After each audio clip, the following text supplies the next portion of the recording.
అంటే ఇక్కడ వాళ్ళకు సోర్స్ ఏం లేక అంటే కొంచెం మ్యాక్సిమం బాగా చదువుకొని వాళ్ళే అక్కడికి ఎక్కువ ఉపాధి కోసం వెళ్తూ ఉంటారు.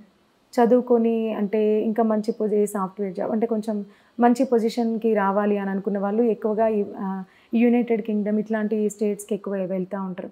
మరి అక్కడ సెటిల్ అవ్వలేరా? అరబ్ కంట్రీస్‌లో అంటే స్టడీ పరంగా అంటే ఒక ప్రొఫెషనల్‌గా? తప్పకుండా అండి. మీరన్నట్టుగానే అవగాహన అంటే ఒక్కసారి వాళ్ళు వచ్చిన తర్వాత ఆ దేశాన్ని చూసి అక్కడున్న పరిస్థితులను అందరూ భయపడతారు. సో, అవును. నేను ఒకటే చెప్పదలుచుకుంది ఏంటంటే అరబ్ కంట్రీస్ ఏవైనా సరే అండి ఆహ్, ఆహ్, 100% మహిళలకి పెద్ద పీట వేసినయి సేఫ్టీ వైస్‌గా.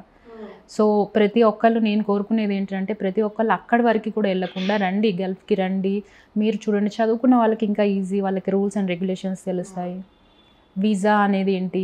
హెల్త్ ఇన్స్యూరెన్స్ ఏంటివి? వాళ్ళకి ప్రాపర్ ఇన్ఫర్మేషన్ ఉంటది. సో, నాకు తెలిసి చదువుకున్న వాళ్ళు ఎవరు అక్కడ ఇబ్బంది పడట్లేదు. కొంతమంది అంటే అవగాహన లేకుండగా వచ్చి ఇబ్బంది పడే వాళ్ళే ఎక్కువ మంది ఉన్నారని చెప్పొచ్చు. Okay madam. అంటే ఇప్పుడు మేడం మీరు సోషల్ యాక్టివిస్ట్ కదా! ఇప్పుడు మిగిలిన కంట్రీస్‌లో మన అరబ్ కంట్రీస్ కాకుండా మిగిలిన కంట్రీస్‌లో మనం చూసుకుంటే ఇక్కడి కంటే చాలా బాగా సెలబ్రేట్ చేసుకుంటున్నారు ఫెస్టివల్స్. బతుకమ్మే కానివ్వండి, మొన్న రీసెంట్‌గా బోనాలు కూడా చాలా బాగా సెలబ్రేట్ చేసుకున్నారు. అంటే వాళ్ళకున్న ఫెసిలిటీస్‌తోని వాళ్ళకు వాళ్ళే పోతురాజులు గెటప్ వేసుకొని చాలా బాగా సెలబ్రేట్ చేసుకున్నారు. ఇటువంటి ఫెస్టివల్స్ అంటే మన సాంప్రదాయాలు, మన సంస్కృతికి తగ్గట్టు అక్కడ ఫెస్టివల్స్ అన్నీ చాలా బాగా సెలబ్రేట్ చేసుకుంటారా మరి? చాలా బాగా చేసుకుంటారండి. అక్కడ గూడా. గల్ఫ్ కంట్రీస్‌లో ఉన్న ప్రభుత్వాలు మన కల్చర్‌ని గానీ, చాలామంది అక్కడ ఉన్న లోకల్స్ ఎవరైతే ఉన్నారో, వాళ్ళు గూడా వచ్చి మన దసరా కానియండి, దీపావళి కానీ, ఇలాంటి పండగల్లో గూడా పాల్గొని ఎంతో సంతోషంగా మనతో పాటు సెలబ్రేట్ చేసుకునే వాళ్ళు కూడా చాలామందున్నారు. ఓకే. నా ఫ్రెండ్సే చాలామంది ఉన్నారు లోకల్స్ అక్కడ. వాళ్ళొచ్చారు. అంటే చాలా గౌరవిస్తారండి మన పద్ధతులని, సాంప్రదాయాల్ని. మీకో విషయం తెలుసు కావచ్చు. ఇప్పుడు జనరల్‌గా గల్ఫ్ కంట్రీస్ అంటే ఓన్లీ ఇస్లాం కంట్రీ అంటారు. అవును. అలాంటి ప్రాబ్లమ్స్ కూడా ఏం లేవు. ప్రతి మతానికి, ప్రతి కల్చర్‌కి వాళ్ళు చాలా పెద్ద పీట వేసి మన సాంప్రదాయాలను చాలా గౌరవిస్తారు.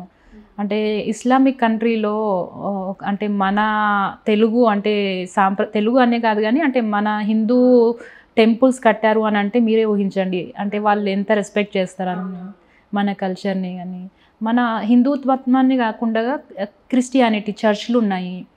అన్ని పండుగలను మేము చాలా సెలబ్రేట్ చేసుకుంటాం హ్యాపీగా. ఓకే. అంటే మేడం అక్కడ అంటే బాగా టెంపరేచర్ ఎక్కువ ఉంటది గదా! ఆ కంట్రీస్‌లలో.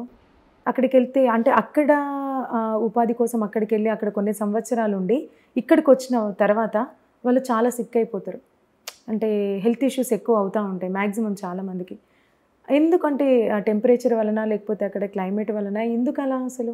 యూజువల్‌గా అంటే అక్కడ మీరు చెప్పినట్టుగానే వెదర్ అనేది ఇక్కడ కన్నా కొంచెం ఉష్ణోగ్రతలు ఎక్కువ ఉంటాయండి అక్కడ. హ్మ్.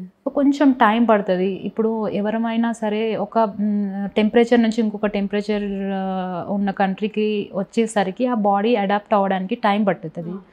సో, అంత తప్పించి ఇంకా పెద్ద ఇష్యూస్ అయితే ఏముండవు.